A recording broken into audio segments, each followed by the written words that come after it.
welcome to the Superhero Cinephiles podcast. I am half of your host, Perry Constantine.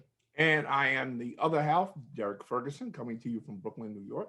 And I'm coming to you from Kagoshima, Japan. And I've got a baby who is actually sleeping, so that is good. How you doing today, Derek? Don't make too much noise. No rush. I'm doing fine. Thank you for asking. I'm doing fine. Just spent a long day watching the inauguration of a new president, Joseph Biden. It was nice because for the past 4 years, every morning I've woken up and I've been like, well, I got to see like what crises is happening now in the world. And this is the first time when I'm just like, I wake up and I'm like, you know what? I don't have to check the news right now. Yeah, exactly. I mean, that's how I was. It's like I would turn on the news and it was in the back of my mind, okay, well, let me see what shit he done started now, or what craziness he started now.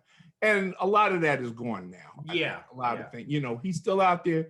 He's doing his thing, but he's not in the White House. He's not, Right. So listen, I'm easy to please. As long as he's not there, I'm happy, Yeah.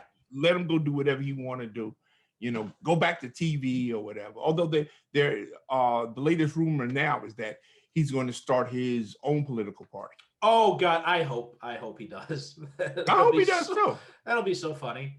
Yeah, I hope he does too. That's going to be, you talk about entertaining. Yeah. Let all the crazies go follow him. Exactly. Yeah. Let them all go follow him. Yeah. And leave the rest of us alone. Yeah.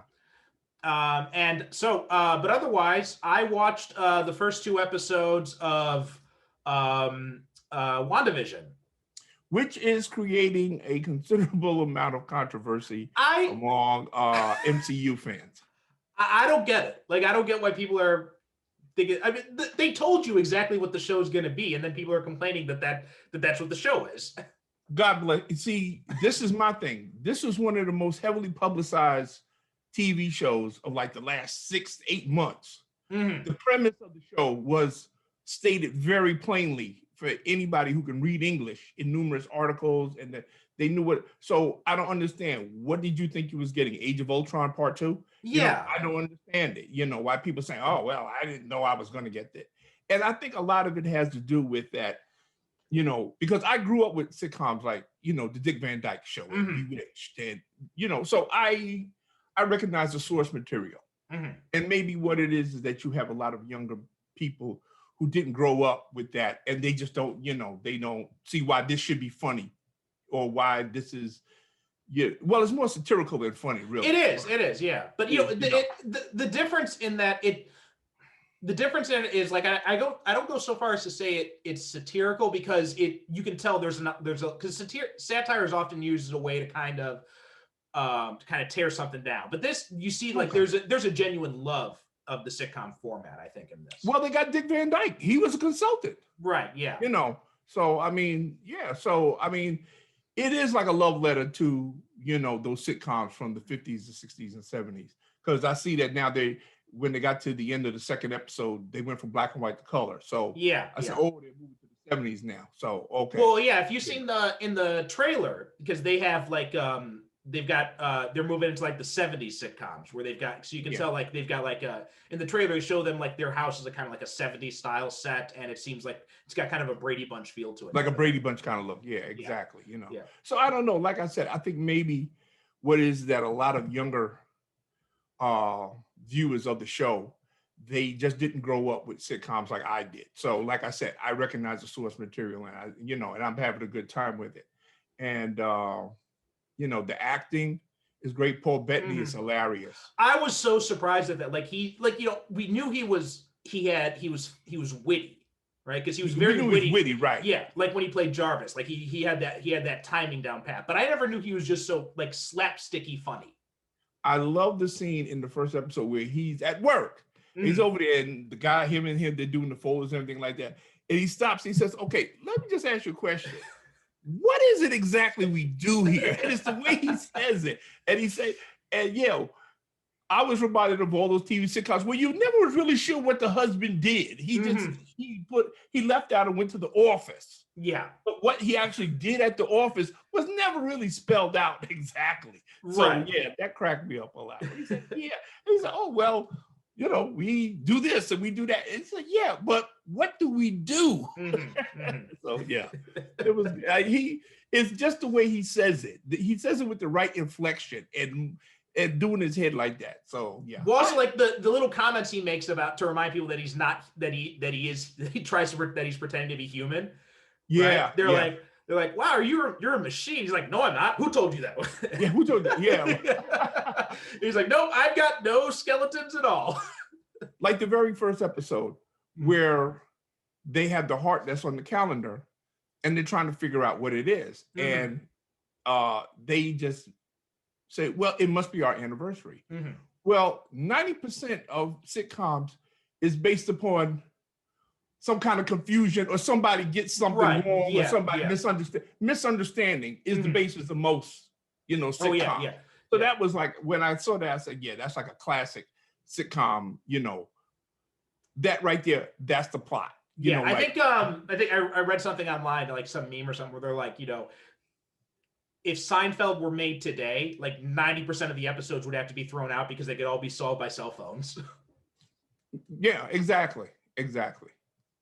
But it's but like I said, it's entertaining, and I like you know, much like the Mandalorian, I like that they're only dropping one episode a week. Yeah, we were talking about this in our Facebook group, and you and some other people said that you definitely prefer the weekly format, and me, I do see where you guys are coming with that. I got kind of like two minds of it, because I do like the idea, the anticipation aspect is kind of fun. It is nice where you don't feel that pressure, like, oh, I got to watch this all tonight because otherwise it's going to be spoiled tomorrow. Yeah. At the other hand, too, there is also something kind of fun about being able to just sit down a weekend and just watch the whole series. Well, you know what? That too, because there have been series that I've sat down and I've watched like a whole season in one weekend. And in some ways, I like just watching it and getting it over with. Yeah. You know, and in other ways, but I guess after doing that for so long, this is a welcome change where it's okay. Well, I've got something to look forward to Friday. Oh, okay. Well, The Mandalorian's coming on Friday. I can watch that. Or, you know, now, of course, you know, we have WandaVision. So I said, okay, good. That's something to look forward to. Yeah. So I'm looking forward to it because I think the next episode is going to be dropping tonight. So, so I'm looking forward to watching that. But yeah, it's a fun show, and I like that it's got this. They do a really good job of kind of showing that there is something weird going on here. Yeah. It's something like, reminds me almost of David Lynch in a way. Yeah. It's got that type of feel. Like when the big guy, the guy that had on the bee outfit came up out of the thing, that was like something out of day. I said, dang. Well, like when in the first episode, when his boss starts choking and his wife is just laughing, he's like, oh, stop it. And the way she's laughing, it's so unsettling. It gets creepy after because she just stops. Yeah. It has the little Lynchian moments that you definitely know there's something going on. I like the little touches. Maybe it's just me, but because you know his wife, she was on that 70s show, and I was really hoping to see what's his name, the actor who plays the dad in that 70s show. He's also Kurtwood Smith. Yeah. I was kind of hoping, like, man, I was watching that. I'm like, you know what? This would kind of been better if Kurtwood Smith had come back. Yeah, you know what?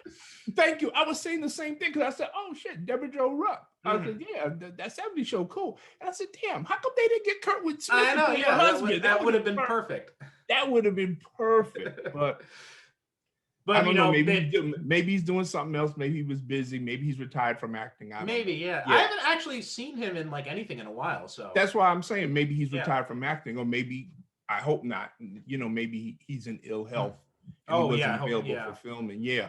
But I haven't seen him in anything for a while, which leads me to think that he just retired from acting. Yeah. Well, also they got Catherine Hahn is really good in it too. Oh yeah, she's good in anything. She's good in anything. Yeah, but you know, I've got a theory about her because she said her name is Agnes. My theory is maybe she's Agatha Harkness. As soon as I heard the name, I said because it's too close to Agatha to be a coincidence. Yeah, and she does kind of seem to kind of be on the kind of like have a feeling about. She kind of seems to know some stuff. and there's also something slightly creepy about how she's so eager to help out. Yeah. Like she comes with all the food and everything like that, and and she comes with the pineapple. Why would you bring a pie? Yeah, it's something. Yeah, I mean, there's something going on with her. We know right. that. Yeah. There's something going on with her. There's also the and you also hear I think it was the second episode with the radio, and I'm pretty sure that was Randall Park's voice on the radio. Yeah, that's what I read. That's supposed to be Jimmy Woo. Yeah. Because we know he's in it, and Monica Rambeau is going to be in it as well. Yeah, and well, she showed up when they went to the party that was outside. her. Yeah, that was her. Yeah. Oh, okay. I didn't realize that was her. Okay. Yeah, that's her. Okay. I mean, she's using like a different name, but that's her. Right. Yeah. I was wondering if that was her or not, but I wasn't 100% certain because I'm not that familiar with the actress who plays her, so I didn't recognize her right away. And the fact that she's using a different name says to me that she knows more about what's going on too. Maybe she's been implanted into this alternate reality, or in some way somehow. But she pretty much knows what's going on. There's also that moment when the beekeeper comes up and Wanda says no and like rewind stuff and then changes the outcome. So it's really interesting to see like where it's going to go from here. I'm hooked already. And I had no idea, I read this on the internet, which is good for some things, that that design on the back of his outfit is the sword. Sword, yeah. I recognize that. I did pick up on, yeah. Well, then they also have, you've got, I'm pretty sure that's Darcy at the end, kind of like monitoring, and they got the sword logo there as well. Okay, yeah. So yeah, I think, I'm pretty sure, they haven't shown her face, but I'm pretty certain that's Darcy doing that. And they got the little things like the commercial with the Baron Strucker, the watch. Yeah. Someone pointed this out online, and I thought it was really clever, where they said like you had the watch, Strucker's watch, and you had the Stark microwave toaster. Yeah. And someone pointed out somewhere online that those were like the two biggest traumas Wanda had dealt with in her life so far. True, yeah. Right? The Stark bomb that killed her parents, and then Strucker's experiments on her. So I thought, and I didn't even realize that. I just thought it was like a fun little Easter egg, and I'm like, oh my God, they're right. That it makes a lot of sense. And supposedly the watch is pointing to 8/24, and that's supposed to mean something as well. I don't remember what it was, but yeah. But I read it and I said, I got to go back and read it because it was kind of like a lengthy article. I was doing something else. Yeah. Where it was an article that was pointing out all these little things, which is one of the joys of this show, is because after I finish reading this article, I'm going to go back and I'm going to look for these things because obviously there's a lot I caught, but there's just as much that I missed, which I love, because there's a lot implanted into this series, and I think by the time that we get to the end of it, we're going to be saying, oh shit, okay, that's what it all means. Yeah. I think it's going to be something a little bit, well, not a little bit, but way more complicated than just being an alternate reality or, some kind of simulation or something like that. I think that the explanation is going to be way more cosmic than we think, because as I've said before, and people, if you've been following us for a while, my theory. I firmly believe that this is going to tie into the Doctor Strange movie and Multiverse of Spider-Man movie with all the different Spider-Man. Yeah, I believe this is all at the end. All of this is going to be connected. Yeah, absolutely. And we're going to end up with a restructuring of the reality of the MCU. So I'm not a whole bunch of news that I've kind of been paying attention to, but one thing really caught my eye this past week, and it looks like HBO Max is thinking about doing a sequel series to Batman the Animated Series. Yeah, I heard that. Which opens up some cool questions. Like, and someone pointed this out on the Facebook group. Like, what does this mean? Like, are they going to tie it into? Because remember in the show, Batman Beyond: The Return of the Joker, it showed Robin, Tim Drake being manipulated by the Joker and then quitting afterwards. And so there's and obviously the Joker died in that too. So there's kind of like this. So I was wondering, like, were they going to set it after that? Were they going to set it before that? And so my kind of theory is, if they, assuming all this is true, right? Assuming this is all happening, that if they do go that route, they'd probably do it in kind of like, they probably start presenting Batman Beyond as like an alternate reality type thing. and then then they wouldn't be tied down to have like, okay, well, we got to kill Robin eventually or kill the Joker eventually. Yeah. I don't know. I think that, first of all, that Batman the Animated Series is arguably probably what most people now best know Batman for, really. Yeah. I think, I think so. I think if you ask people, okay, well, what's your favorite, Batman thing, the movies or no, Batman, the animated series. And I don't think that they should monkey with it. Really, I don't. I don't think they're trying. I'm a big believer in not trying to go back and capture lightning in a bottle, because we're talking about a series that's like, what is it now? Like more than 20 years old? Something like that, yeah. Yeah. And I mean, it's so beloved by, so many fans. I would hate to think that they would spoil it. Maybe if they get, what? If Bruce Timm is involved in it, then it's in good hands. Yeah. So, I mean, whether that happens or not, it'll be interesting. I like, even though, and it's like revival series are kind of a mixed bag. Sometimes they work, sometimes they don't. Like, Arrested Development did not work when they went back to that. Family Guy did not work when they went back to that. But other ones have worked. Like I actually like the X-Files revival. I know a lot of people didn't like it, but I actually kind of enjoyed it. Okay. And there are a few other ones. Like I'm blanking right now, but there's some other ones that I've seen that I've enjoyed. But for some reason, I'm just blanking on the titles right now. But there have been some that Veronica Mars. That was another revival series. They went back and they did a sequel series to that, and that was really good too.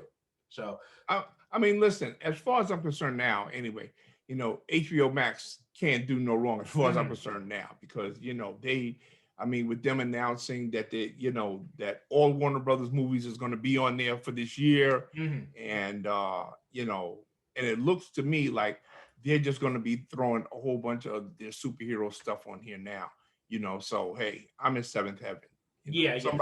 Somebody was telling me the other day, they would say, "Oh, how come you didn't tell me they had all that superhero stuff on there?" I said, "I did tell you. What are you talking about?" They got a whole section labeled DC. That's what I told this cat. I said, "Man, if you go there, look, you're going to see DC." I said, "You're going to lose your mind." I said, "Because everything is on there." Yeah.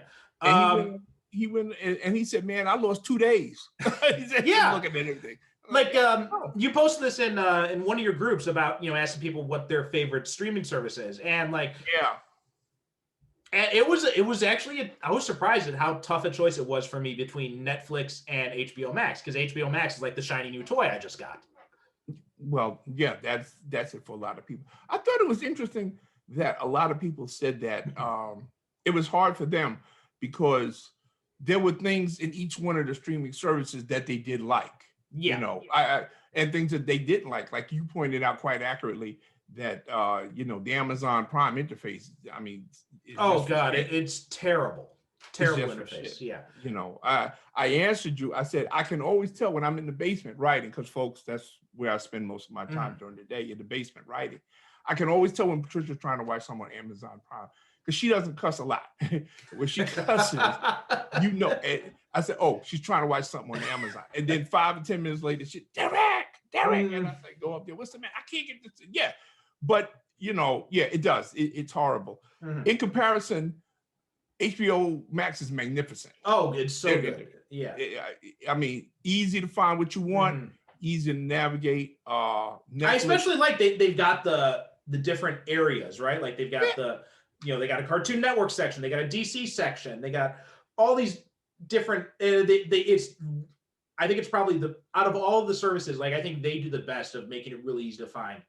They got the Cartoon Network. They got the one for the anime section. They got one just for Looney Tunes. They got Turner Classic Movies. They got that. So, here's the thing. It's not supposed to be difficult for you to find what you want to watch. You're supposed to be able to fire it up, and within 2 minutes, you're watching whatever you want to watch. That's what HBO Max does. That's one of the things that annoys me about Amazon and also Netflix to a lesser extent, is that because like Hulu and HBO Max and Disney Plus as well, they've got this option where it's like you can view all the titles they have. Yeah. Netflix doesn't let you do that on the apps. You can only do that on the website on the computer, which is a pain in the freaking ass. Yeah, I'm glad you meant Disney Plus too. Disney Plus makes, like you said, they got everything in sections. You want to watch the old classics like Dumbo or Pinocchio or something like it's in one section. If you want to watch Marvel, it's in one section. You want to watch Star Wars, it's not hard to find what you want to watch. You fire it up, and in 2 minutes, you're watching what you want to watch, which is what that's what it's supposed to be. Yeah. Okay. Well, that's actually a good transition because we are talking about an HBO Max debut movie today, and that's Wonder Woman 1984. Yeah. It was the matter of fact, it was the movie that made a big splash and got a lot of people to subscribe. Yeah, and myself included. Like that's what pushed me to finally get my subscription. Yeah, I know quite a few people that had told me, "Oh, I'm not going to another subscription service." But then once they said they were going to put Wonder Woman 84 on there, and then when they made the announcement that they were going to, that Warner Brothers said, "Well, we're going to put our whole entire, 2021 slate of movies on there." I mean, here's some of the takeaways like from that list. Like we've got the Suicide Squad is going to be on there, Dune, Godzilla versus Kong, the third Conjuring movie. Mortal Kombat. There's a Tom and Jerry movie apparently coming out. The Matrix 4, and the Space Jam sequel. Like everybody really demanded a Space Jam sequel. Okay. I don't even know anybody who liked the first Space Jam. You know what? I liked the Space Jam, the first one, for a couple of reasons. Because I thought it was clever that they used the premise of this movie to explain why Michael Jordan had retired from basketball and took up baseball. That was actually part of because this movie took place during that weird period where he just decided that he wanted to be a baseball player. Yeah, well, yeah, that was something cool it did, where it said like after that adventure, he decided to go back to basketball. Right. Yeah. So I thought it was clever of them to actually work that into the plot. And there's a scene where Bugs Bunny and Daffy Duck are actually comparing their merchandising deals, and they're arguing about it. And I thought that was brilliant that they did that. Otherwise, and then they had the Bill Murray cameo. Oh yeah, well, Bill Murray. Anytime you got a Bill Murray cameo, it's always good. Yeah. It's got parts of it that are extremely clever, but on the whole, it's like a movie. Okay, well, it's fun, but it's not like classic Looney Tunes. There's no way. Right. Exactly. Yeah. But anyway, so Wonder Woman 1984. Now, I don't know what your feeling was of the first Wonder Woman, but me, I loved it. Like, although the third act had some problems, but overall, I thought it was like, it was like the first time since The Dark Knight that DC had made that we'd gotten an actually really good DC movie. And it was the first time since, really Superman Returns that we got a DC movie that was not only good, but was also, had a hopeful tone to it. Yeah. Because Wonder Woman is a different type of superhero. And I'm a big believer in that every superhero should have a different way that they deal with their job of nemesizing evil. Like Iron Man, he does it through technology. Yeah. Thor, he does it by just pounding the shit out of you with his hammer. Batman does it through fear and intimidation. And detective work. Right, detective work. Superman does it through inspiration, and he's got ridiculous superpowers so that he can do anything he wants. But everything should have a different tone. I think that they did that with Wonder Woman in that she's not just into just pounding the piss out of people. She believes in inspiring and giving hope and making you see that there's another way, a better way to accomplish your goals or whatever angst you're going through. You can deal with it another way other than hurting other people. So, which was something that got a little bit annoying in the post-crisis comics when it was almost like they were trying to turn Wonder Woman into a female Thor. Yeah. And that trick never works. They've done that a couple of times where they basically tried to turn her into a female version of Thor. And that doesn't, because Thor is a totally different, character. I mean, from Wonder Woman. So, but I understand they got that whole thing where she's connected to the gods going on and everything like that. But nah, she's her own woman and should be treated that way, which is what these two movies do. Now, Wonder Woman 84 to a lesser extent, which we'll get into. But the first one, yeah, I mean, I had no problems with that movie at all. No, I mean, and and I'm not even. I've never really been a Wonder Woman fan, but I went nuts during that No Man's Land sequence. Oh yeah, well everybody did. I mean, Wonder Woman. Like most people, I'd read her in the comic books, but I never actually recall buying a Wonder Woman comic book. If I bought it, I remember her mostly from Justice League of America. Right, same thing. Same here. Yeah, that's where I would read it. And I was a fan of the TV show. I did briefly.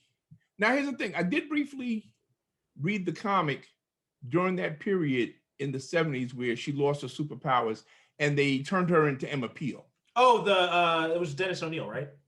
Yeah. They took away her powers and that was because he thought about doing that because the whole idea was he thought he was trying to do like a pro-feminist take on Wonder Woman, and then feminists were like, "That's no, you're stripping her of her powers. That's not good."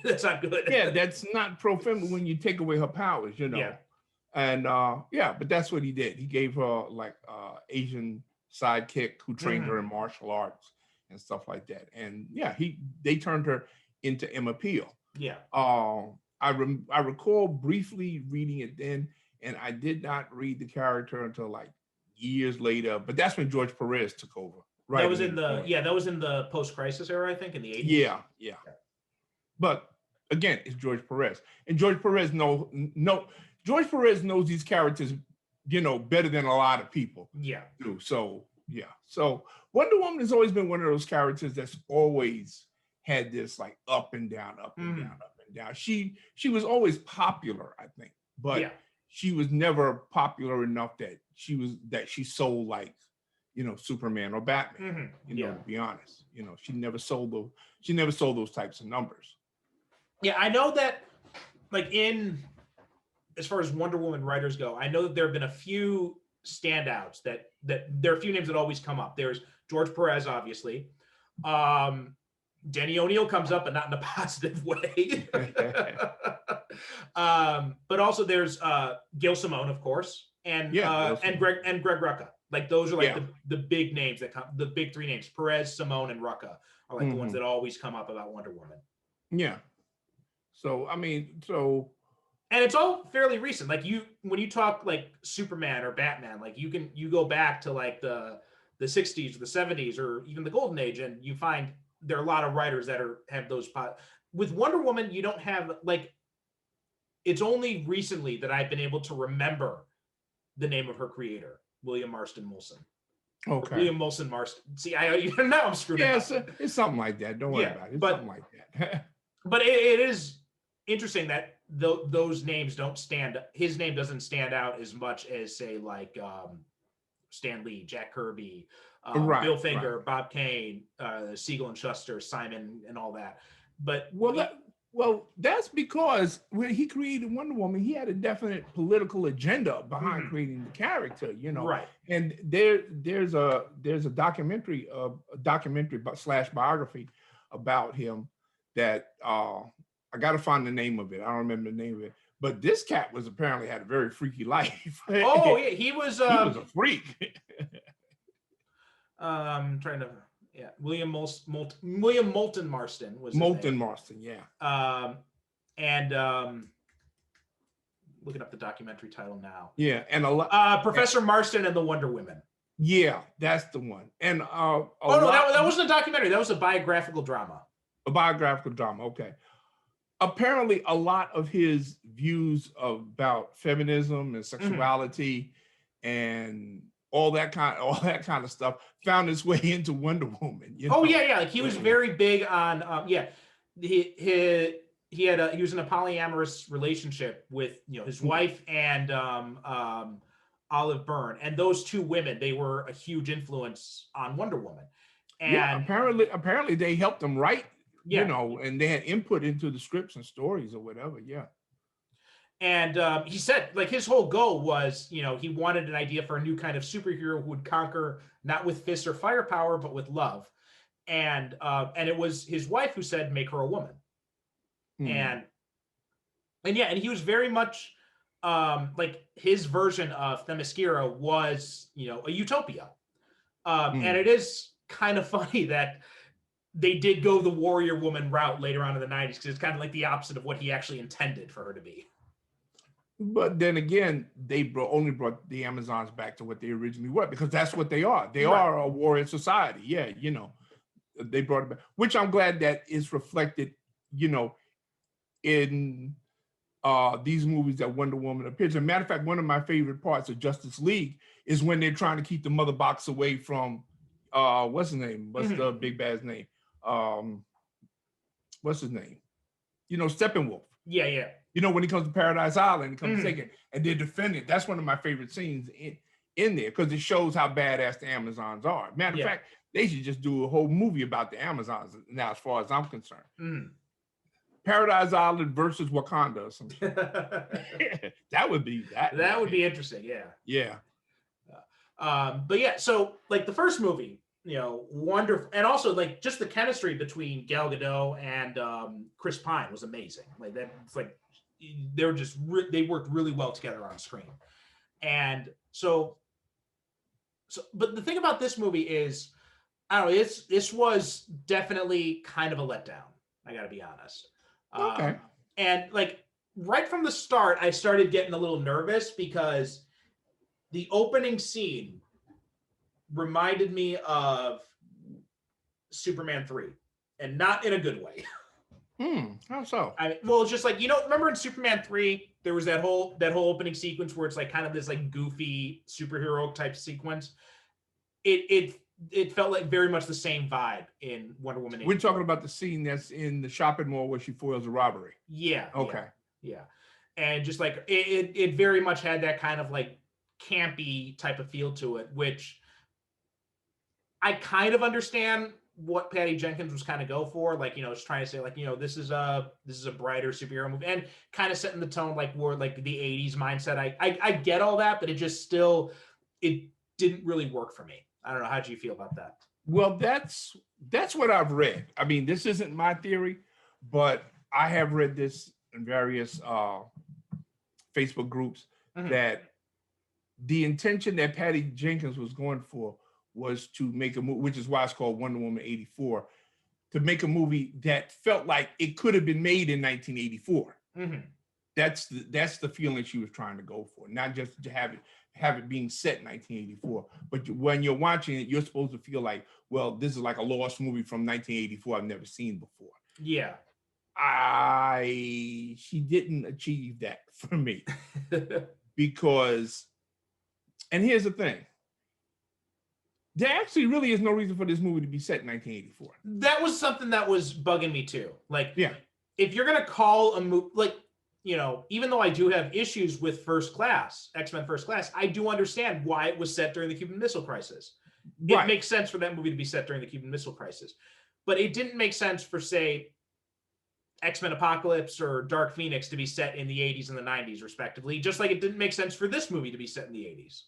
Because outside of the fashions and the automobiles, there is no effort to make you feel like it is 1984. We don't hear the pop songs of that era. We don't hear the slang of that era.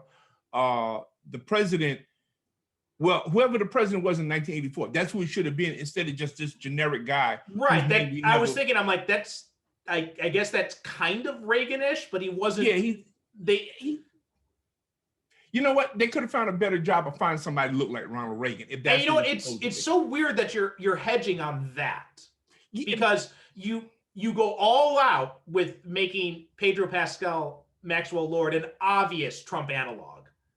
So you know what? So obvious, it went the other way, and it took me out the movie, because it's so obvious he's supposed to be Donald Trump. Yeah.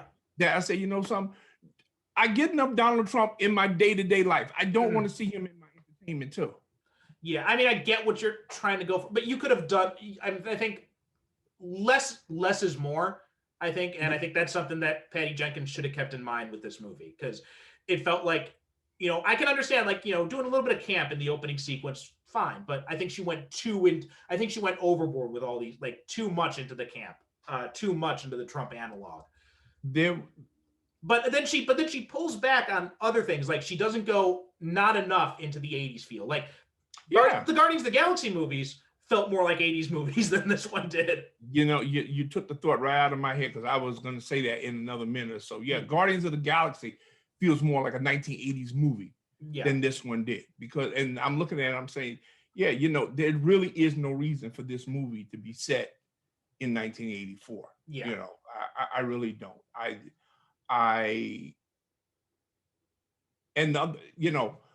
Pedro Pascal, I love him. He did a great job in The Mandalorian. But here he was just, matter of fact, him and Kristen Wiig, who is excellent in this movie, don't get me wrong, but they struck me the same way that Tommy Lee Jones and Jim Carrey did in Batman, Forever. Well, right from the beginning, I got a very Jim Carrey vibe from what they were doing with Barbara Minerva. She was kind of like a mashup of the Riddler and the Catwoman from Batman. Remember how clumsy Selena Kyle, dropping the papers all over the place? Yeah. I said, oh, that's some Selena Kyle shit, and stammering and stumbling over, And I said, oh, okay. Well, I see where they're going with it. And then kind of the obsession with, to their credit, it's not as extreme as what they did in Batman Forever or what they did in Amazing Spider-Man 2 with Electro. But it still was kind of like, really? Come on. But like I said before, I love Kristen Wiig, and I think she did a fantastic job in this movie. Oh, she did a great job. And you know what? Fantastic. Well, one of the things I thought was really interesting is that Kristen Wiig is attractive, right? But she doesn't have kind of that image of being like a knockout or anything like that, right? But in this, she really managed to pull off that when she becomes sexy, like she was able to really convey that very well, I thought. Yeah, she makes a convincing transformation. And one reason I like her, Kristen Wiig, is that, and this is something that I do from time to time when people say, okay, what do you think about this actress? Well, I like this actress because of this reason. I like this actress, but I have another criteria. There are some actresses that I could imagine walking down the street, and if I ran into them, I would expect to see them walking down the street. Gal Gadot, I could not imagine seeing her walking down the street. Kristen Wiig, I could. If I ran into Kristen Wiig in the McDonald's, you know what? I honestly wouldn't be surprised. She just has that kind of vibe. Yeah. Gal Gadot, I probably would say, holy shit, what are you doing? What are you doing? Yeah. Like there's some actresses, you can't see them doing stuff like that, just walking down the street or stuff that's it. But as you accurately point out, she does that, convincingly make that transformation to this sexy bombshell. That we see later on in the movie. Yeah. So she did a good job with that. I thought that, and I loved Chris Pine in this. Especially I would see a movie just with Chris Pine playing a man at a time. Yeah. I mean, go remake, what was that Mel Gibson movie, Forever Young? Go remake that movie with Chris Pine. I would love that. He managed to do, that was probably the most convincing performance I've ever seen of a man at a time. You know what? And this is something that you don't usually see. He's actually happy to be in another time. Yeah. So he gets to see all this cool shit that he got excited from a subway train. Yeah. He got excited about Pop-Tarts, right? She wakes up in the morning, rolls over, and he's stuffing Pop-Tarts in his mouth. Yeah. I mean, and to me, that was refreshing, because usually you see people that, they're in another time, they start freaking out, they turn on the TV and they say, oh, it's an instrument of the devil and everything that. No, he is intensely fascinated and delighted by everything he sees. I love to see when he's trying on the clothes. Yeah. And Diana saying, oh, no, man, go take that shit off. And he loves the fanny pack. I love that. He's like, look at this thing. He will not let go of that thing. This thing is like, oh my God. He said, I could put stuff in here. Look at this. And Diana just standing there shaking her head. Saying, oh. Yeah.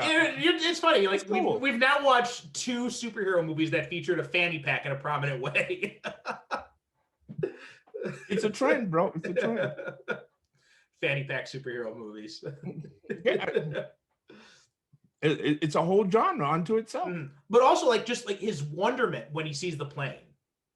Right? Yeah. And that, it really made you feel like he really is a pilot. He does such a good job conveying that. Although I have my doubts that a guy from World War One would just be able to get in the cockpit of a fighter jet and be able to. Oh, absolutely, yeah. No matter how good he is, mm-hmm. a matter of fact, I have a problem with that whole scene anyway, because it seems, and it goes back to something else that bothered me about this movie. Mm-hmm. Apparently, Diana has been doing nothing all these years but sitting around moping, for Steve. That's one of the things. Like, that was another, because the Justice League movies really kind of put Wonder Woman in a box. Yeah. Right? Because you end in World War I, and then the impression you get from Batman v Superman and Justice League is that she's been separated from the world, like, because she hasn't been involved in the world. But then you see her in this movie, which is set in the 80s, and she's like I don't care, like, I don't care how secret you're trying to be. If you're dressed in, like, a bright red and blue Greco-Roman outfit with a golden lasso, swinging around a shopping mall with all these witnesses, I don't care how many security cameras you damage. And she only damaged 3. She took off her tiara, okay, well, that's them 3. But what about the other 30? And not only she attacked the freaking White House. You're telling me they don't have tons of security cameras in the, like, it doesn't really make sense for why everyone's like, oh, who are you? Where have you been all this time? It doesn't make sense at all. See, my whole thing was that they should have went with that. She has been working in kind of like quasi-secret, and the government knows who she is. Yeah. And she has a relationship with them. She should have just been able to walk in there and say, give me a jet. And they say, oh, well, and they look at her security thing. Oh, you're Wonder Woman. Yeah, sure, take it whichever one you want. Right. And they should have had her operating in secret. Like, her going to a shopping mall and stopping, that's not the kind of thing you should have her doing. If you want to go with the secret thing, have her go on a mission for the government or something. And something like that. And that would have made a whole lot more sense, especially, not in the bright red and blue outfit. Like, bring back do a homage to the 70s outfit and have her go in that or something like that. And then right. Because like you said, this shopping mall got 3 or 4 floors, and people seen her swing around there. Well, the next thing you know, these people on TV, well, yeah, there was this woman swinging around this golden rope, and she was the one that stopped. So everybody, the first time I saw it, I said, yeah, this doesn't make any sense, but I'm going to go with it and wait till the end of the movie, and then I will, because this is like, and I watched it today. I've got it on now, as a matter of fact. I watched it because I watched it the first time, and the first time I was not sure how I felt about it. I wanted to like it, and I was concerned that my wanting to like it so much because I liked the first one was getting in the way of my objectivity. So I said, well, you know what? I got to watch it again. I watched it again, and I had some of the same concerns that I'm talking to you, the rest of you now about, and watching it again today, those same concerns are stood out even more to me. So, which says to me that, my gut is correct about it. It's not, my feelings getting in the way of me being objective. Yeah. I mean, here's the thing. It's not a bad movie, right? It is very entertaining. And they do have some great set pieces. Like, it's just, after how amazing the first one was, like, this is a huge step down. Yeah. And I agree with you 100%. It's not a bad movie. The action sequence in the desert is, I'm convinced that's a homage to Raiders of the Lost Ark. The truck chasing Raiders of the Lost Ark. And I liked it because it illustrates what sets Wonder Woman apart from other superheroes, is that she takes time out of beating the bad guys to save the 2 kids that's in the road. She's always saving people in this movie, right? Which is her thing. That's what she does. She saves people. And I like that they did that. The White House fight, fantastic. That, it was great. I'm not so much in love with the final battle at the government, complex. I'm not so crazy about that. But with the cheetah fight, you mean? Yeah. You know what, because they made a whole big marketing push about the fact that Diana's wearing the armor from Kingdom Come, right? Yeah.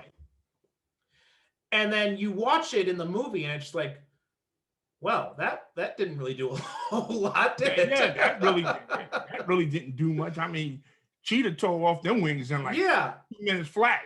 Later for this bullshit. No, I will say that I know a lot of people were complaining about how Cheetah looked, but I actually thought it looked pretty good. I actually thought the design for Cheetah looked fine. I was fine with that. What I didn't like was the fact that, okay, in order to be the woman, she had to electrocute her. Yeah. But Maxwell Lord, she actually talks him out of his master plan. Well, also, I felt like it kind of, the whole thing about having Maxwell Lord like basically be the big villain, like I think they really undermined the potential that Cheetah had.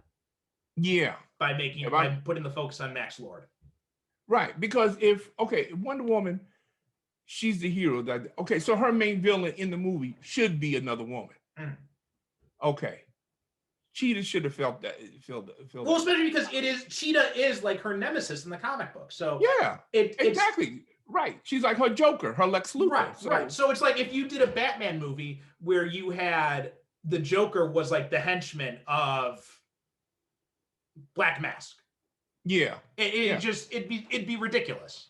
And Cheetah is, and that's a Cheetah. She's like, Maxwell Lord's, henchwoman. Yeah.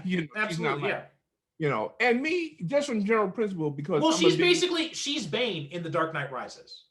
Bingo. Yeah. Good one. But me, basically, because Maxwell Lord is one of my favorite characters. I remember him from, Justice League when he looked like Sam Neill. You mean the Giffen DeMatteis run? Yeah. What was it? When it was International, Justice League International? Yeah. And he was running it and everything. And they drew him to look like Sam Neill. Oh, okay. See, I'm not familiar with Max Lord really in the comic books. Like the only thing I remember he was part of the Countdown to Infinite Crisis. And that was like, I think that may have been like the only thing I really read him in. But other than that, the only really familiarity I have of the character is from Supergirl, the TV show. Oh. Because remember, he was like kind of like the Lex Luthor figure in the first season.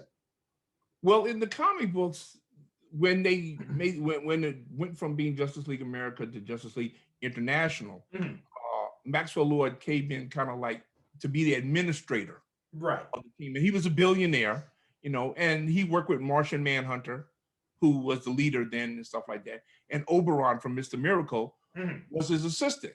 And he was like the administrator, and he walked around in the suits and everything like that. And he wasn't like the boss of the team, but since he was financing them and he was acting as like the liaison to the government and stuff like that. And I like the character a whole lot. That's why I really don't like what they did to him in this movie. I said, damn. I said, why couldn't they make? I was surprised as hell when Simon Stagg showed up. I love it. Yeah, I was surprised by that as well. Yeah. I said, damn, why couldn't we have a movie with Maxwell Lord and Simon Stagg? Wait, here's something, because this is something I've always been kind of confused about Max Lord, because I do know that he was the Justice League's administrator, but then in these movies, in the TV show, he's like a villain. He's like portrayed almost like a Lex Luthor figure. So, like, was there? And I know he was like he was part of the villain. He was the villain who killed Ted Kord in Countdown to Infinite Crisis. But was there some point between there? Like, how did he go from being the Justice League administrator to being a villain? I don't know, because when they started turning him toward, because they did eventually turn him toward being a villain. Once they started turning that way, I dropped the comic. I said, no, you know what? I don't want to read it, which was my way. I was never the type of reader that says, well, you know what? I hate what they're doing to Thor or, whoever, but I'm going to keep reading it anyway. No, if I didn't like what they were doing, I stopped reading it. And when they changed directions, like usually if there was a new writer that came on, new artist, whatever, I would pick up a couple of issues just to see what they were doing. And so I don't know what happened in that gap to make him, go full-blown super villain. And when I heard he killed Ted Kord, I said, nah, that's not Max. Okay. But because I've never really known much about the character beyond The first time I think I actually read him in a comic book was that Countdown to Infinite Crisis. That was I think that was the first time I'd read a Maxwell Lord comic book, and I had no idea who the guy was. So I had no frame of reference for it. And then I saw him in Supergirl as like the Lex. And I'm like, well, they're using him because they want Lex Luthor, but they can't have Lex Luthor. They can't have Lex Luthor, right? So, but yeah, so that well, if they wanted a Lex Luthor, they could have used Simon Stagg. They couldn't have because he was killed, I think, in the first season of Arrow. And I think so. And they were trying to. It wasn't until towards the end of the first season of Supergirl that they decided to make this kind of establish that she's one of the part of the multiverse. But I think at the beginning they didn't want to. They were kind of they seemed like they were kind of trying to hedge their bets. I'm like, is it part of the CW universe? Is it not? They weren't trying to. And then when they did the Flash episode, then they like, oh well, she's on another Earth. So I think at that when they were developing, like they didn't want to use Stagg for that reason. Because I'm pretty sure Simon Stagg was killed in. I know he appeared in Arrow, or not Arrow. I think it was the Flash, maybe. And I'm pretty sure he was killed in the Flash. Because I remember because Supergirl actually was on another network. Right, it was on CBS. It was on CBS like for the first 2 seasons or the first season? Just the first season. Then with the second season, right? And then they moved her to CW because when she was on CBS, that was her own separate thing. She wasn't. And then when they moved to the CW, they just like, well, okay, we're going to find a way to insert her into the rest of the Arrowverse, which they did eventually. Okay, yeah. Well, he was in the first season. William Sadler played him, Simon Stagg, in the first season of The Flash, and Harrison Wells killed him at the end of the episode. Oh, okay. Because he was trying to keep the Flash. He was still trying to keep the Flash a secret. See, I got to go back and rewatch all of this because it's been so long since I've seen it. I forgot most of that stuff anyway. I mean, that first season of The Flash, that was just pure magic, right? That first season was amazing. Those first 2 seasons were really like. Yeah, because you know what? You saw stuff that you know what? They did a good job of making, because theoretically, somebody who can move as fast as the Flash, there's no way to beat him. Right. So, they really had to come up with inventive ways to work super speed into the plot and not make Flash like unbeatable. Yeah. And then, sorry, go ahead. No, I was about to say, but see, the problem is that the Flash falls into the same formula that Arrow did, because he's got his backup team, and eventually everybody gets superpowers and everybody gets costume, and and eventually it starts looking like a clone. It started looking like a clone of Arrow, to be honest. Yeah. But this is not to say it was not an enjoyable show. I liked the Flash. I liked Arrow. Much as I don't like the show because all they do is just strip mine 90% of Batman shit, but that's another episode. Yeah. I would love to see if they ever do a Green Arrow, which eventually they'll get around to. But I would love to see them lean into like the O'Neil Adams version of Green Arrow, because that's my favorite Green Arrow. Yeah, definitely. I would. Excuse me. I would love to see them do like actually a faithful version of Green Arrow, which I tell people when I tell people that, they said, well, what's wrong with that Green Arrow? I said, not a thing other than he's Batman with arrows. Yeah. No, well, you know what I loved is when he was on Justice League Unlimited, like that was Green Arrow. Yeah. Like that. He's Bernie Sanders with a bow and arrow. That's what he is. Bingo. Yeah. There you go. But yeah. Matter of fact, there was even, if you've ever listened to Chuck Dixon, if you've ever listened on YouTube, that he has a thing he does where he answers questions that people send him, and one of those questions in the most recent episode that he does, which is number 41, somebody actually does ask him, does it bother him that so much of Batman was taken and given to Arrow? Mm-hmm. So what did he say? Oh, he said he don't care. Oh, okay. He said once he leaves a character, well, that's it. He's done with it, because he doesn't. Basically, he said that he doesn't think about characters he's not getting paid to write. Oh, okay. That's That's a pretty good attitude to have. Yeah. He said, you know what, somebody else is writing it now. He said, I can't worry about, what somebody else is doing. If I'm not writing it, I don't read it. I don't care about which, hey, and he doesn't have to. I mean, he's Chuck Dixon. Yeah. Okay. What else?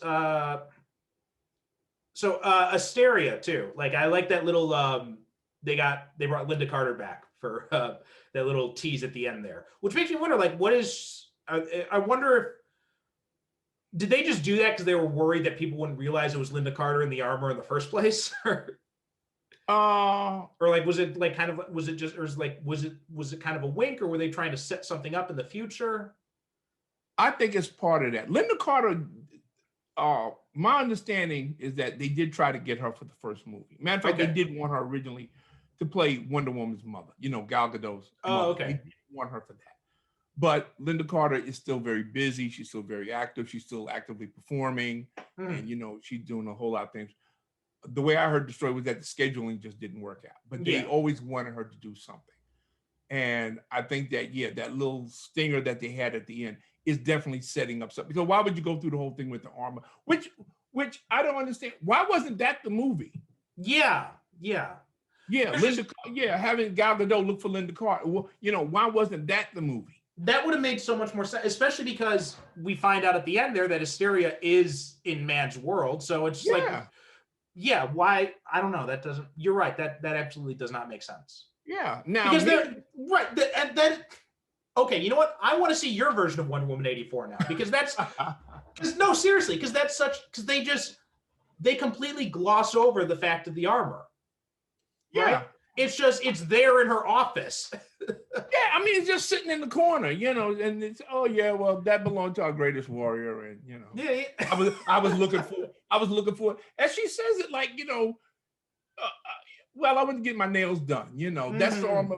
It's wrapped up in brown paper, for God's sake. Shouldn't it be in a case? In even Batman put Robin's costumes in these cases of honor. Where they just, even though nobody's going to look at it. Yeah, and she just wraps it up in some dirty brown paper. He wraps up brown paper and sticks it in the corner. And Steve said, well, what's that? Oh, nothing. That's the armor of our greatest warrior. No big deal. No big deal. And she goes back to the computer. Wait a minute, what? Needle scratch. What? Wait a minute. Yeah, and it kills me that she's just so very cavalier about it, Supposedly this is a sacred object. Yeah. Because she shows him, she puts the lasso around Steve's wrist and she shows her hold it. Well, she really doesn't hold off anybody. She just like, but you get what I'm saying. Yeah. But this is like a holy relic for her people. And she just acts like, it's a loaf of bread. Yeah. Also, the scene, that flashback when they show Asteria fighting off the armies of man, it felt really kind of stupid. Like they were just holding this big circle pounding on her. I'm just like, well, she's not really fighting off anybody. I know, yeah. It should have been like that scene from Thor where the executioner is holding off the hordes of hell. Exactly. Yes, absolutely. Yeah. He should have had a big honking flaming battle axe, taking heads and shit. Like there were so many missed opportunities in this movie. Like it's just all these missed opportunities we see, and that's. I mean, because you could have had Linda Carter in that armor in an epic battle scene against a bunch of like Viking armies or something like that, and that would have been amazing. I mean, you could have went full out on that whole scene. She's slaughtering Roman armies and Aztecs and Egypt, everybody, and they're all coming at her. Yeah, like you said, do full-blown CGI with that shit. Yeah, just show her why she's such a legend among the Amazons. But like you said, she's got the wings around her, and she's just surrounded by a bunch of guys beating on. And also, and you know what? Because you've got Barbara Minerva is, she's involved in archaeology and all that. So the whole movie should have been the search for Asteria's armor. Yeah. You have Diana and Barbara both trying to find the armor. Exactly. There you go. That could have been the movie MacGuffin. Exactly. Yeah. Use Hitchcockian term. Instead, we go through this whole thing with the pseudo monkey's paw, and I understand what they were trying to do. They were trying to. That's why they had that whole sequence at the beginning where young Diana, and I have a problem with that too, because I'm saying, wait a minute, this kid looks like she's about 8 years old. Why is she competing with grown women? Don't they have like a kids, Well, no, they didn't have like any kids Amazon on them. Olympics? No, because she was the only child on Themyscira. Yeah, but still, you know what? I'm kind of bothered by the fact that she's obviously so little and they let her compete with grown women. Yeah. They're trying to play up exactly how special she is because she was in the lead for a while until she fell off a horse. I get that. I understand that. But still, it I don't know. It does. If they had made her more like a teenager, I said, okay, well, okay, cool. She's closer. Well, that was something else too that kind of, it felt like it almost like a contradiction from the first movie. Because in the first movie, there's that whole thing of like Hippolyta doesn't want her to fight or anything like that, right? And this seems like it's too soon. Like I understand it's set after that, but it seems too soon after that, right? Yeah. And Hippolyta's like now completely on board with it. Yeah, she just like, oh yeah, she gives her a little pep talk. Well, the world is ready for. But you're right. If she were a teenager, that would have made more sense. It would have made more sense to me. I mean, you got this little kid that looks like she's maybe 10, and she's competing with all these big grown Amazon women, and it kind of, and to me, if I was standing with an Amazon, I would say, why is this child doing here? Yeah. Because if I lose to a child, that's not gonna make me look good in my sewing circle. Yeah. People, you let a child beat you, yeah, serious. No. Let her go, and when she grows up, let her compete with the rest of us like we're supposed. But again, I didn't write the movie, so hey, these are just my opinions, folks. But also, just like this movie, just like the first one, they both have a third act problem. Like the third act is, especially in here, it was hard for me to think of like a way for the big showdown with the main villain to be more disappointing than it was in the first Wonder Woman movie, but this one somehow manages to do it. Right? Like the whole thing about just like, and just like the whole, the pseudoscience, like they've got this global broadcasting thing that, takes over every TV wave, and then she uses her lasso to connect to Max, to connect to everybody else, and convinces everybody in the world to give up. That just took me, I understand they're trying to portray Diana as this symbol of hope and optimism, and she's and she's able to convince people, but it doesn't feel convincing. Like I can't imagine like the terrorist who wanted a nuclear bomb suddenly being like, oh no, I renounce my wish. It's not convincing, but I went along with it because, as you so accurately point out, I saw what they were trying to do. And Wonder Woman should never be about, killing the bad guy. That's the way that, she solves, that she resolves, the issue. That shouldn't be her. So I get what they were trying to do by convincing Max and convincing the world, listen, this is wrong. We shouldn't do this and everything like that. On that basis, I go with it. But don't get me wrong. I see exactly what you're talking about. Yeah. Because you're sitting, on one level, you're saying, well, this is just a bunch of magic bullshit that they just pulled out their ass. But then on the other hand, you're saying, but it is consistent with the concept of Wonder Woman, that she always will find another way. It is consistent. I just wish I wish they found a better way to do it, because it's hard for me to believe. And also this also brings up the timeline problem, because if Wonder Woman spoke to everybody on Earth and told them to renounce their, how does still nobody know who she is? How does nobody know who this woman is? Yeah, exactly. How does nobody know who she is? I mean, this is why I said it would have been much better if they had established that she had been working in secret all these years, and the United States government, matter of fact, all the governments of the world, they know about her, because she tells them, listen, listen, if you need me, call me, I'll come and help out. And she works in secret, and they know her and everything. That would have solved so many issues with this movie and so many problems with it, as far as I'm concerned, if they had went that route. Instead of having this thing like, well, she's been doing nothing all this time except going out to dinner by herself all these years. Yeah. It also, like, I understand Steve Trevor was the love of her life or anything, but it's, you're on like what, 70 years now after the fact? Like you can move on. You can make other friends. Yeah, I mean, it's not exactly a betrayal. Yeah. Of your boyfriend if you decide to get on with your life. Especially when he's been dead for 70 years. which apparently, I don't know. I don't know. To me, that's what they made it out to be. That Wonder Woman that just spent all these years mourning Steve, and Yeah. and even he tells her, he said, "Well, that's just as stupid, Diana." Yeah. He said, "Why, move on, damn." He said, "This is a fantastic world. Why haven't you gone out and experienced?" Yeah. And you know what? He's 100% right. Well, I mean, I think that's why, Chris Pine is really the MVP of this movie. Yeah. Like he easily gives the best performance in this movie. Mm-hmm. And just like like I said, the whole sequence with him discovering the world. I want to see a whole movie with Chris Pine playing a man who wakes up in the future, or man who, and because it would be, you just see that like joy and wonder on his face the whole time. And you know how good an actor he is? He's a good enough actor that he conveys so much, but never once does he go out his way to steal a scene from the person who is the star of the movie. Right. But he makes he does his job. Okay, Chris Pine is a good enough actor that he's the supporting actor, and he knows he's a supporting actor. Yeah. That he's not the main draw, but he does that superbly well. Mm-hmm. Yeah. That's what and by doing it superbly well, as far as I'm concerned, it elevates him to the status of like him and Diana are equals. Yeah. Because he doesn't try to steal the movie from Gal Gadot. He knows that, okay, the movie's named Wonder Woman for a reason. It's your movie. Right. But he realizes the pivotal part he plays in it, and he plays just that part. Mm-hmm. He doesn't try to make it more than what it is. Because he's the one at the end that convinces her to renounce her wish. Yeah. He's the one that does it. So that's a pivot. So she can get her powers back. Yeah.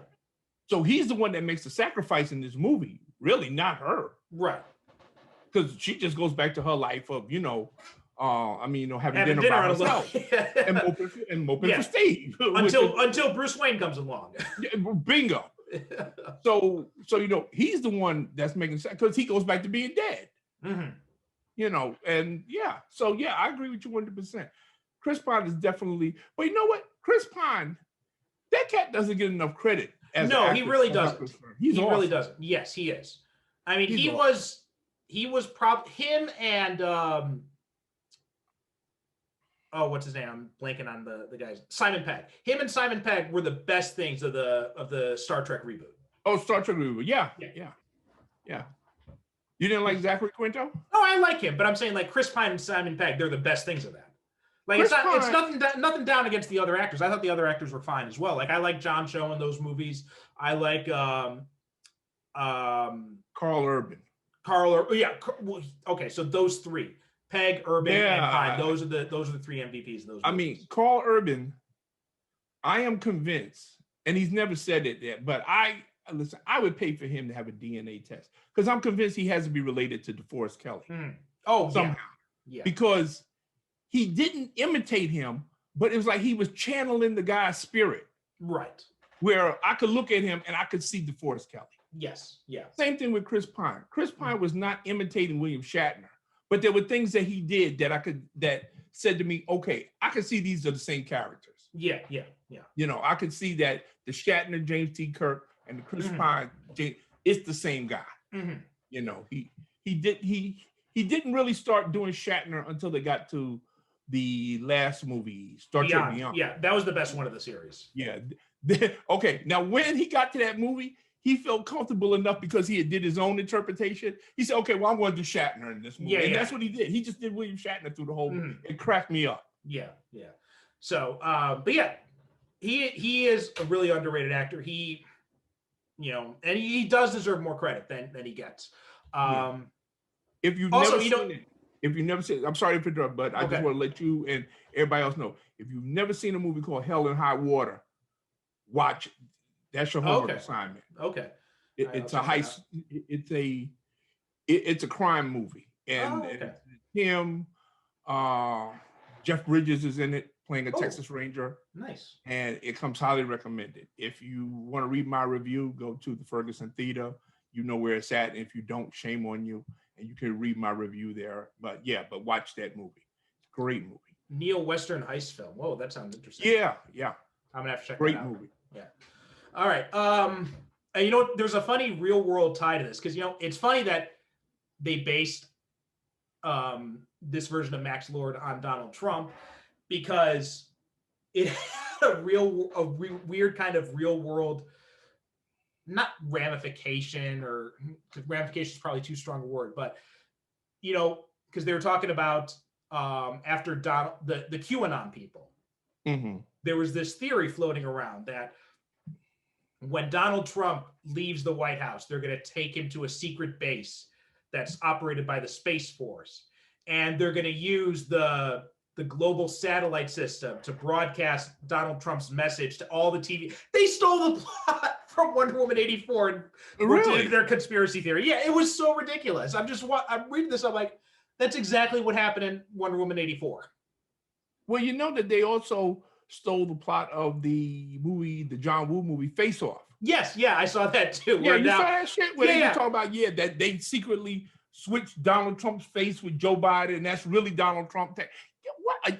These guys, someone's got to take away their streaming privileges because they're watching way too many movies. They're watching way too many movies. They're watching good movies, mind you. Yeah. They're just watching, way too many good movies. Yeah. They're getting the complete wrong messages from them. But so anyway, yeah. Anything else we want to mention about Wonder Woman 84?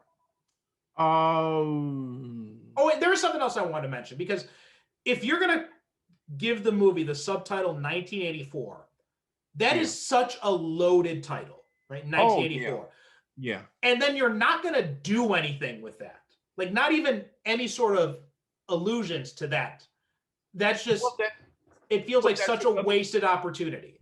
Well, that's another reason why I said right from the beginning when we started, I said there is no actually good reason for this movie to be set in 1984. No, in fact, like you said, 1984 has such significant connotations that why wouldn't you take advantage of that? Yeah. It does remind me of Haruki Murakami. He wrote a novel that was titled 1Q84.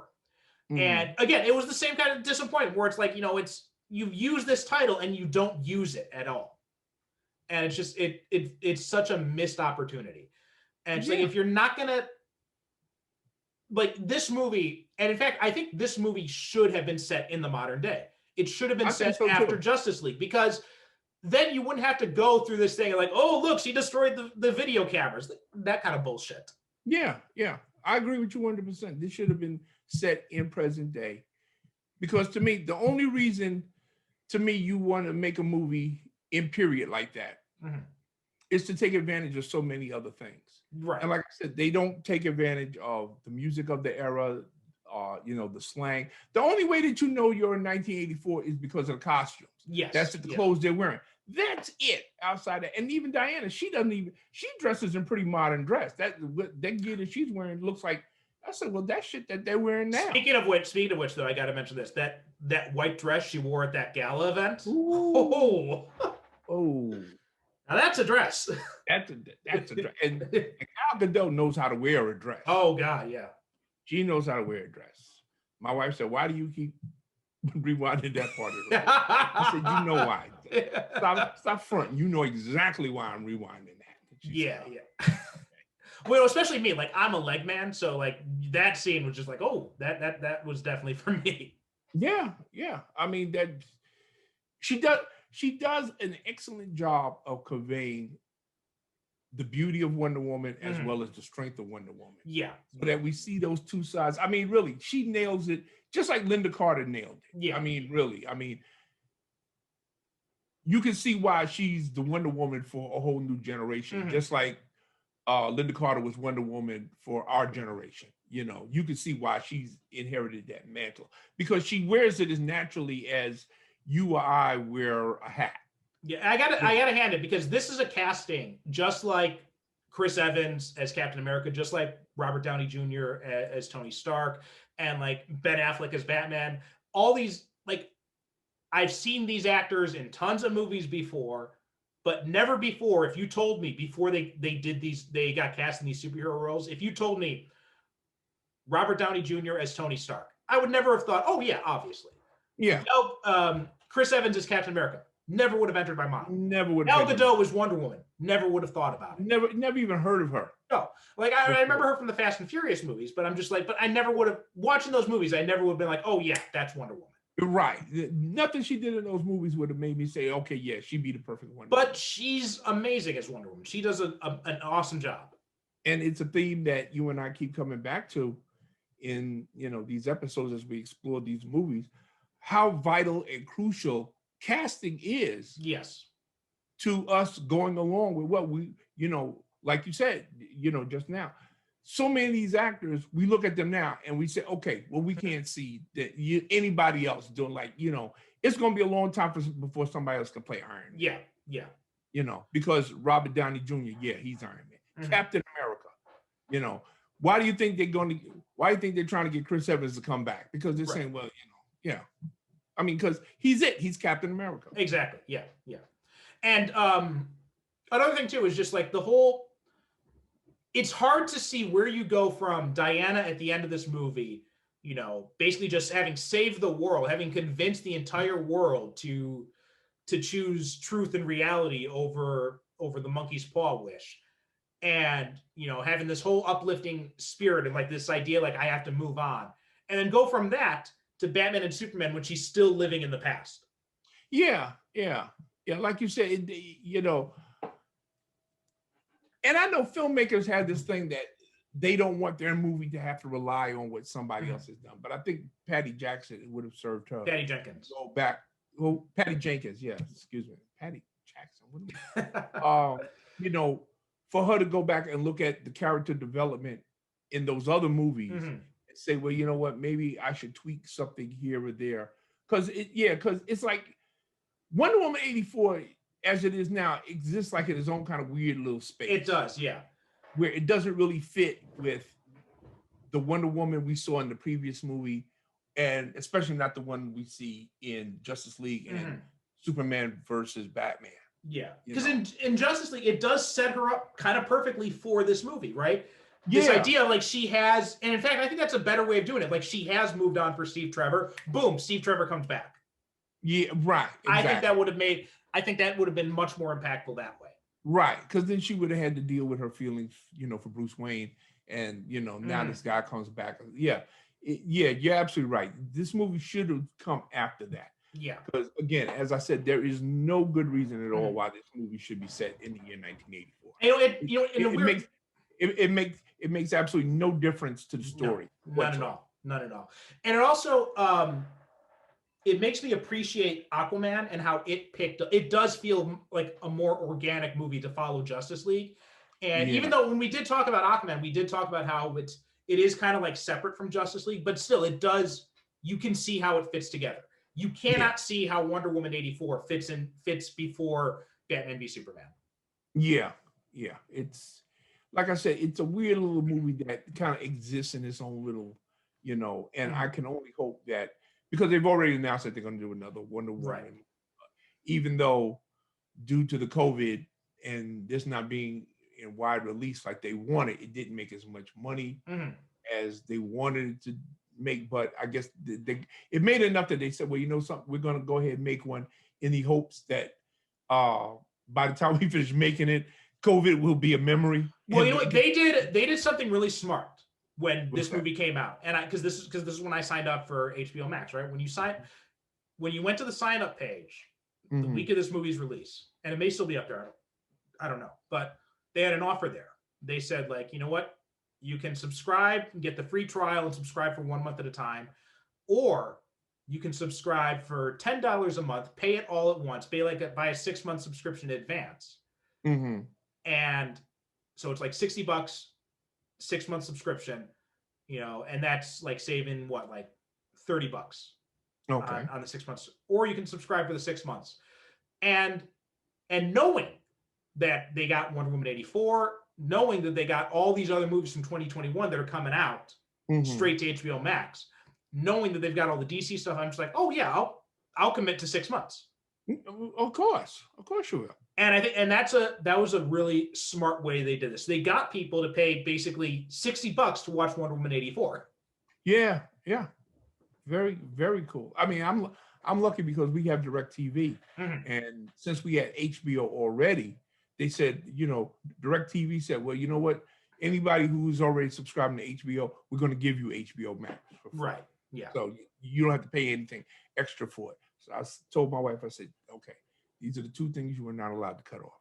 You cannot cut off Turner Classic Movies, and you cannot cut off HBO. No, because usually we subscribe to things like in seasons. Like my wife is a big fan. She was a big fan of Homeland and Billions. So when the new season started, well, we call up and we would subscribe and watch the season. Then we would cancel it. Right. And it was a couple of things on HBO we used to watch. Oh, I know, because I'm still trying. I've been saying this for 5 years now. I haven't gotten to it yet. I want to watch this damn show, Westworld. Oh, right. Yeah. So I wanted to watch Westworld. She wanted to watch something else. So we had HBO already. So now that we've got HBO, now we got HBO Max. I told her, no, you are not allowed to turn off HBO. No. Yeah. She said, you sure? No, you can turn off anything else. I want HBO Max and Turner Classic movies. Yeah. I can live without everything else. Yeah, I've got like I've got Amazon Prime, but I don't use that for streaming. I use that more just for, the shipping things, because we buy a lot of stuff off Amazon. Yeah, right.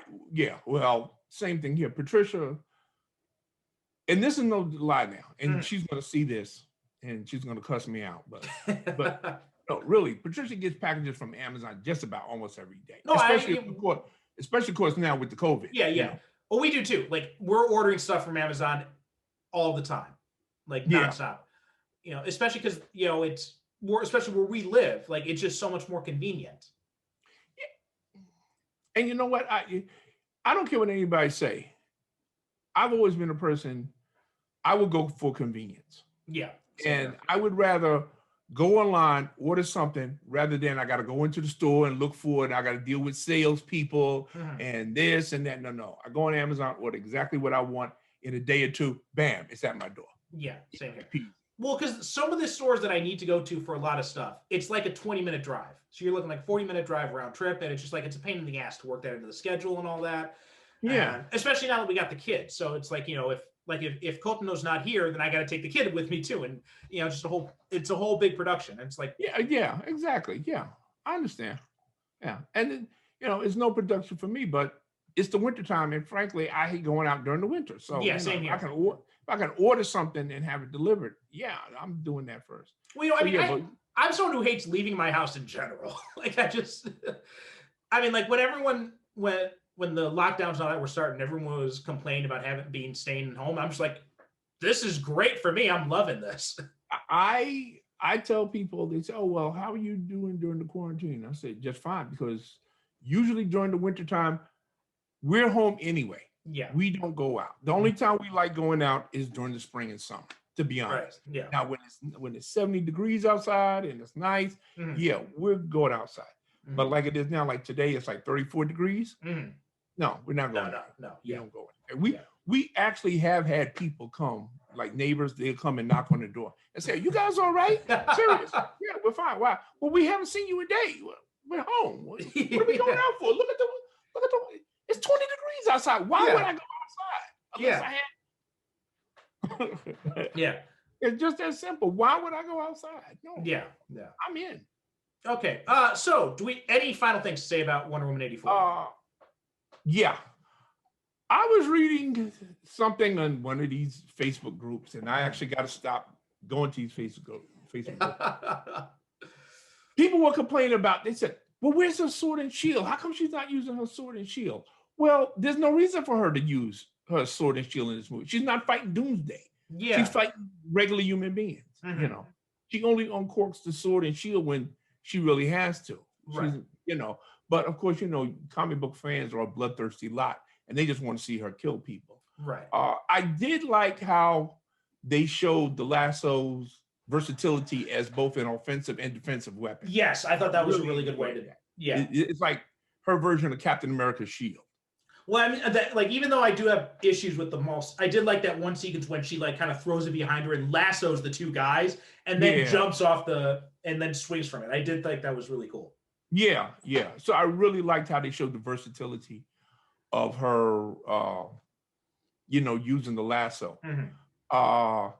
I did, again, I have problems with the scene. Like, okay, she's been around now for, since World War I, and it never occurred to her that maybe she could fly. She had to have Steve to tell her how to fly. I liked the flying sequence, but you're right. It did seem weird that she never found out until that moment. Yeah, okay. I love the flying sequence. Mhm. I did like that. I just didn't like the way that she got to that point. Yeah. That it all this time it never hit you. Well, you know what? Maybe I can fly. I can do everything else. Well, I can turn a plane. It took you this long to figure out how to make a plane invisible. Well, I mean, they did have a little bit of an explanation there because she said, like, I did try it once with a coffee cup, but I lost it. So again, like now, as someone who's more familiar with Wonder Woman than I am, how'd you feel? How'd you like the invisible jet scene? Oh, I loved it. I loved it. Yeah, I mean, that's like her bat plane. Yeah. Well, her Batmobile. That's like, Wonder Woman. I was actually kind of curious how they were going to work because as soon as they got in the plane, I said, okay, she's going to turn invisible. I know she's going to turn this shit invisible. I just didn't know how she was going to do it. Yeah. And but I'm glad that they got it in there some kind of way because I mean, Wonder Woman without that, and I know people will say, well, that's corny and that's cheesy. Yeah, but you know what? That's like Batman without the bat symbol. Right. Yeah. I mean, there's certain tropes that go along with certain characters that if you don't have them, well, it's not the character. Right. Yeah. As far as I'm concerned. I mean, we don't have to see her turn the plane invisible in every movie, but just as long as we know that she can do it. Look, you need some fan service, like, in Endgame when Captain America picks up Thor's hammer. That's a fan service moment that you don't need that moment in the movie, but it works. It helps it out a lot. Exactly. And it did make for a very nice, cool, romantic moment when they fly through the fireworks. Yeah, it's kind of like it reminded me of in Superman the movie, the Can You Read My Mind sequence. That's the bingo. But much better done because like I said when we talked about that movie, I do not like Margot Kidder's voiceover in that scene. Well, nobody does except for me. Yeah, you're the only one. But matter of fact, you read my mind because when I saw it for the second time, it didn't hit me the first time, but the second time I said, yeah, you know what? That reminds me of the whole Superman thing and everything like that. Now, I do give Patty Jenkins credit. Like, it does seem that she took a lot more inspiration from the superhero movies that she grew up with, as opposed to like the more modern superhero movies, like, the Richard Donner, Richard Lester Superman movies. There's a lot of influence from those in there. Sometimes it works, sometimes it doesn't, but I did like that she didn't shy away from that. Yeah, this is a brighter, colorful movie that we're used to seeing from DC, which I notice is leaning into that, brighter sort of thing. And it moves along. Yeah. You got to say that for the story. It's never boring.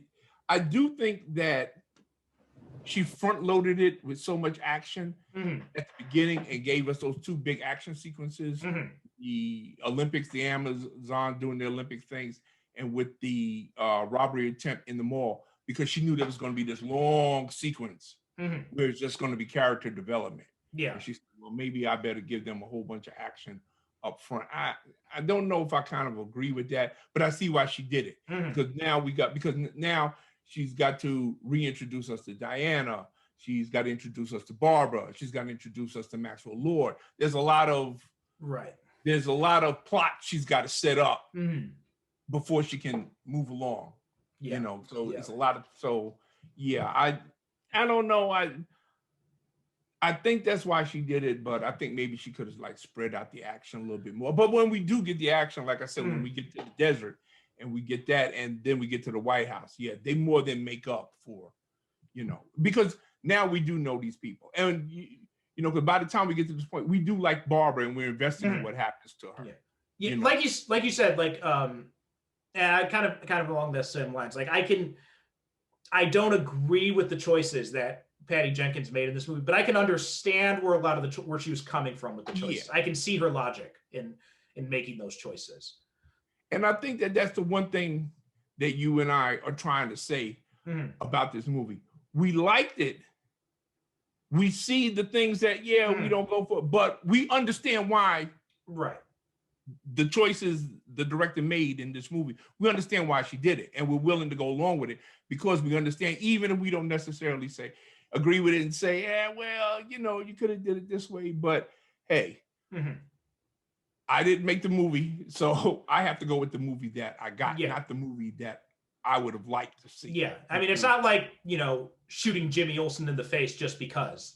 Like that kind of logic I don't understand. Okay. I wasn't going to go there, but no, I'm with you 100%. Yeah.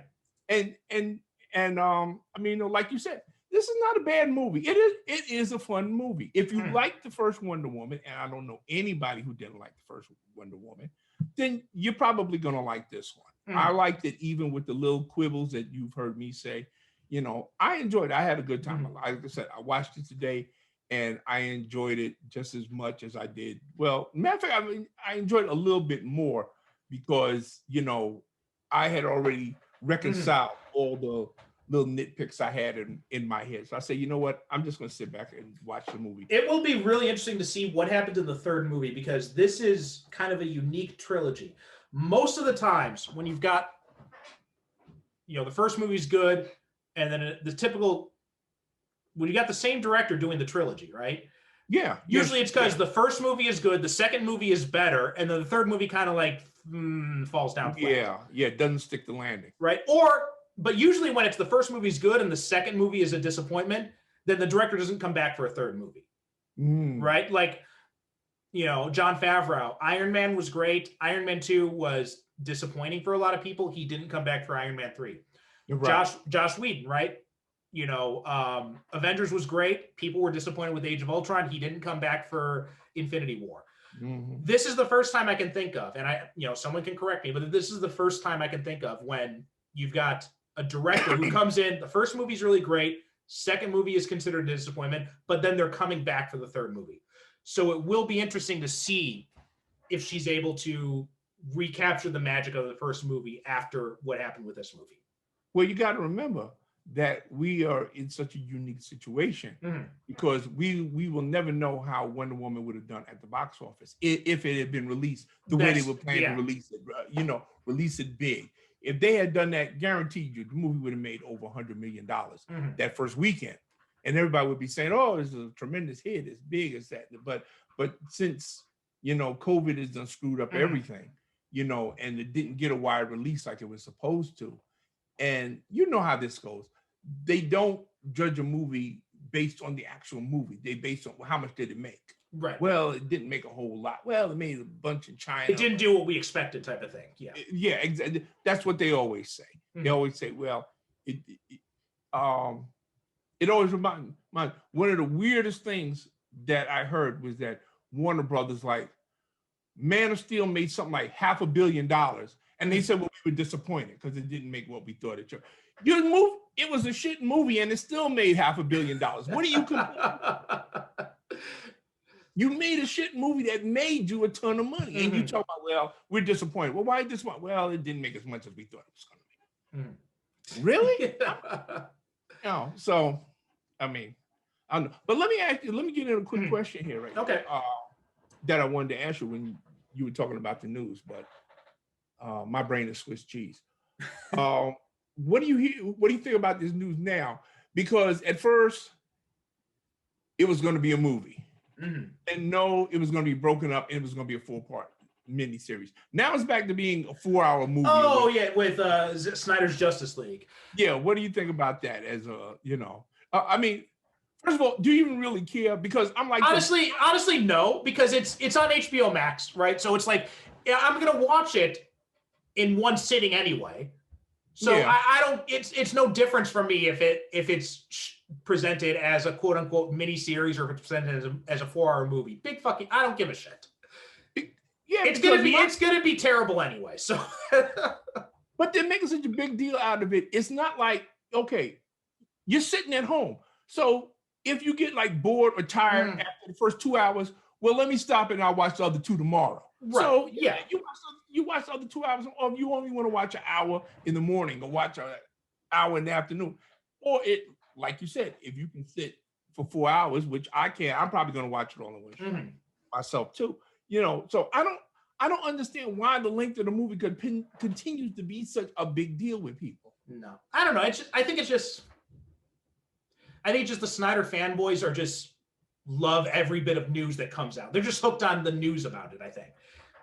Yeah, and I'm gonna be so relieved when this thing is over and I never have to hear about Zack Snyder's Justice League ever again. Oh man, you and me both. You know, I'm in my who cares stage, really now. You know, this and The Flash. I never want to hear about those two movies ever again. No help me. But no, I saw that headline. I'm just like, it's on HBO Max. It doesn't really matter. What's the difference is going to be what? There's a little 2-second, click here to skip to the next episode. That's it. That's the only difference. So I don't care. I don't care. You know, I mean, really, it's or if you got your TV set up like I have mine, the next episode starts automatically anyway. Right. So, So yeah, it's not going to be a big deal. I don't know why people make such. But then I've noticed it's a trend that people, if you say a movie is any longer than 90 minutes, it's like people freak out. Mm-hmm. For some reason. I've never understood that. Oh my God, it's 2 hours long? Well, what are you, 5 years old? You can't sit for 2 hours? Well, I can understand. Like when a movie starts to get past like the 2.5 hour mark, like I don't. I can kind of understand, like when they were talking about Avengers Endgame, they were talking about, should we bring back intermissions? I can understand that because, especially when you're going to the theater, that's one thing, right? Right. But when you're at home, it doesn't matter. Yeah, exactly. That's what I'm saying. Yeah. Okay, if you're going to the theater, like I know some people tell me, well, you know what? I have a problem with my bladder, so I really can't sit through. I understand 100%. I do not want anybody to have an accident or whatever. Yeah, so when you go to the theater, and I was one of those, like you said, I believe that they should have had an intermission. Yeah. The end game, because that thing was like what? Almost 4 hours long? It was like 3.5 hours, I think. Yeah. 3.5 hours long. Yeah, they should have had a 5-minute intermission. Yeah. Or something like that. My feeling is that once a movie hits like, because when I went to see and they had an intermission. When I went to see The Hateful Eight. Yeah. They had an intermission. They had an intermission. I think Kill Bill had an intermission as well. Yeah. Once you start getting into like the over 2 hour mark, I think that, you should have like a little 5-minute intermission, let people run to the bathroom. Yeah. Whatever like that. But if you're home, it makes no difference. Right, exactly. If you got to go to the bathroom, you pause the movie anyway, and you go to the bathroom. Or if you're hungry, you go get a snack and everything like that. I don't know. It like you know what? You hit it on the head. It's just like the Snyder fanboys just want anything that comes out about this damn movie, they just blow it out of proportion. Exactly. I'm with you. I'll just be glad when it's over, we can watch it, we can talk about it, we can trash it, we can get over it, get out. And move on with our lives. Yeah. Move on with our lives. All right. Okay. So that does it for Wonder Woman 84. Now you got a list to give me. Yeah. Now, here's the thing. Because I'm trying to find black superhero movies, right? Mm-hmm. And I did not want to give the obvious choices. You didn't want to do Blade. You didn't want to do Steel. You didn't want to do Catwoman. I didn't want to do Blade. I didn't want to do Steel. Hold on a minute. Wait a minute. Matter of fact, I've got my list right here. Okay.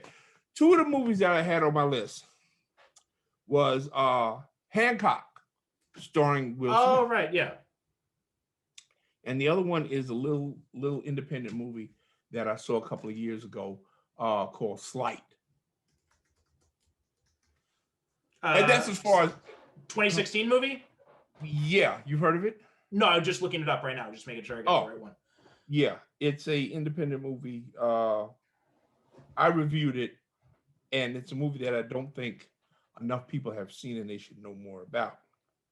Now, that's as far as I got, because once you get past that, then you get into movies like Blade and Catwoman and Blank Man.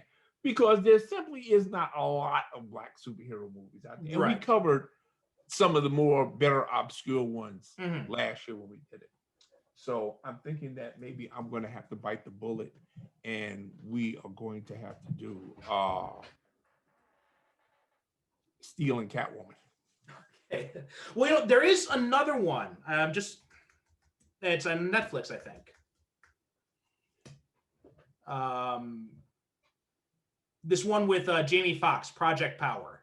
Oh, Project. Yeah, that came out last year. Yeah, it came out last summer. Right. That's right. Okay, well, we can do that one.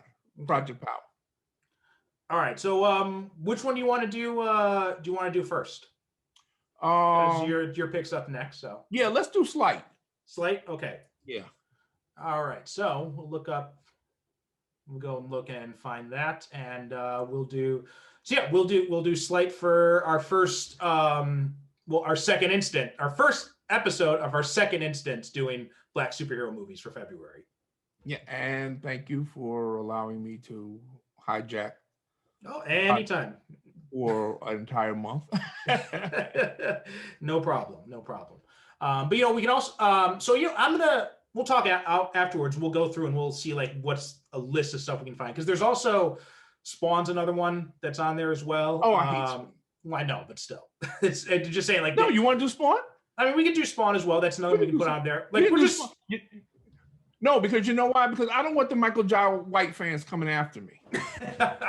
I really don't. I don't want them coming at me, because you say anything against that movie, boy, and they're ready to kick your ass. But we can do Spawn. We can do Spawn as well, and so yeah, we'll go through and we'll look at the list. So here we'll do this. All right. So we got the sum you suggested, so we can. So like next week, I'll pick one from the selection we have, and next week you'll pick another one, and then we'll just keep going back and forth like that. Just okay. All right. So that does it for this week.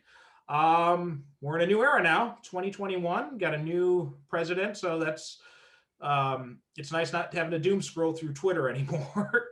Oh man, it's such a pleasure to not have to turn on the news and say, damn, what's this cat done now? Yeah. You read turning on the news. Mm-hmm. I think we should remind folks that if you have not as yet watched Wonder Woman, it will be leaving HBO Max at the end of the month. Yeah. Matter of fact, this, as we're recording it, it's the 20th. And I believe it's leaving on the 24th. I think, 24th, 25th, something like that. So yeah, but actually, by the time you guys listen to this episode, it may already be gone. It may already be gone. So sorry about that. No, but we wanted to get to it before it left. Because I wanted we want to be able to watch it one last time before it goes off. But I have read that it's leaving for a while, but it will be back in about like 6 months or so. Yeah.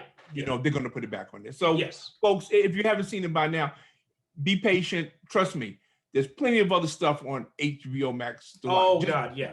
The section and just binge. Believe me, if you haven't been there yet, you're going to go crazy. Look, I mean, they got the whole Batman the Animated Series up there now. They got Batman Beyond up there now. I mean, those two alone could keep you busy for a while. But they've also got, I mentioned this before, but that Harley Quinn show is hysterical. I have not seen it yet. I meant to watch it last weekend. What did I watch last week? Don't ask me. I watched something last week. I'm watching it this weekend, come hell high water. Yeah. I don't care. Yeah, it's great. I think I'm probably going to watch some of that today, actually. But yeah, so superherocinephiles.com, head over to Apple Podcasts or wherever you listen to their shows. Give us a review, give us a rating. It helps people find the show. It shows them more interested. In fact, what's interesting is I get these emails from like these like podcast chart monitors, and we were like in the top 50 movie podcasts in like some Eastern European country or something like that. No fooling. Yeah. It was just like really random. I'm like, okay. I know. You know what? It's so weird because I remember maybe about and this is going back about 15 years, For some reason, my books were very popular in Belgium for a while. Yeah, so I was selling books in Belgium, and I was getting emails from people from Belgium saying, "Oh, you write very well." And I wonder if it's white guilt for all the shit they did in the Congo. I have no idea, but that lasted for about a year. I was getting some pretty good royalty checks simply from my book selling in Belgium, believe it or not.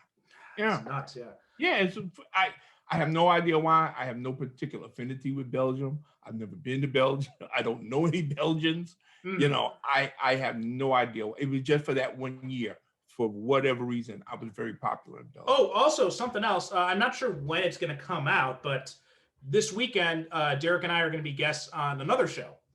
We're going to be doing the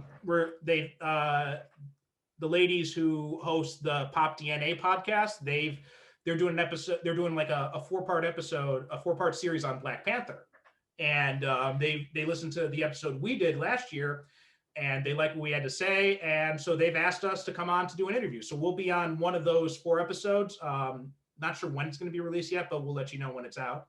But that'll be cool. We're because we've guested on each other's shows, but we've both individually been on other shows. But this is the first time we're being guest interviewed together on someone else's show. Yeah, I'm looking forward to it.